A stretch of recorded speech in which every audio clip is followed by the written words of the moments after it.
Просто заливаю курицу яйцами и готовлю быстрый и вкусный ужин буквально за пару минут. Всем привет! С вами Олеся на канале Готовим дома. Сохраняйте рецепт и делитесь с друзьями. Куриную грудку нарезаю широкими полосками.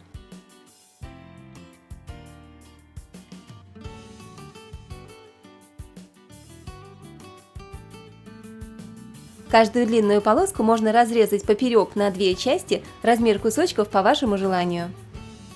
Кладу курицу в миску.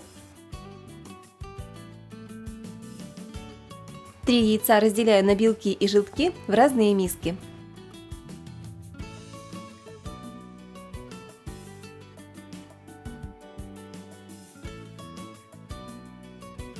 Желтки добавляю к куриному филе.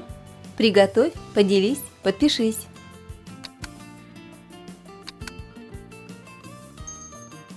Соль, перец и приправы для курицы добавляю по вкусу. Сегодня у меня сладкая паприка. И еще добавлю пару зубчиков чеснока для аромата.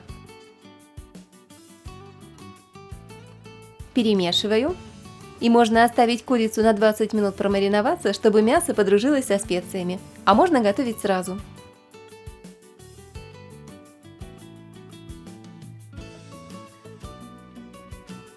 Теперь добавляю к куриной грудке 2 столовых ложки крахмала. У меня кукурузный. Перемешиваю.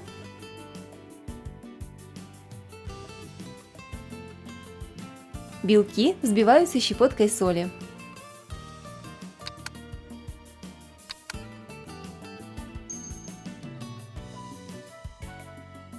До такой вот густой пены. И здесь есть 2 варианта. Можно обмакнуть каждый кусочек куриного филе во взбитые белки и обжарить. А я поступаю проще. Сразу смешиваю взбитые белки с куриным филе.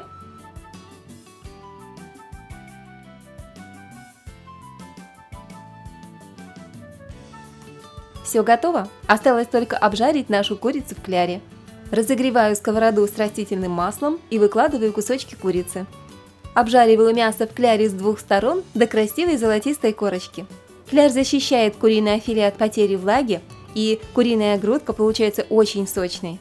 Друзья, обязательно приготовьте курицу по этому рецепту. А если вам понравилось видео, не забудьте поставить лайк и поделиться с друзьями. А также от души благодарю всех, кто поддерживает мой труд добрыми словами и комментариями. Для вас это не сложно, а мне очень приятно слышать ваши теплые слова. Они вдохновляют меня на новые вкусные рецепты. С вами была Олеся на канале Готовим дома. И не забудьте нажать колокольчик рядом с кнопочкой подписаться. Скоро увидимся!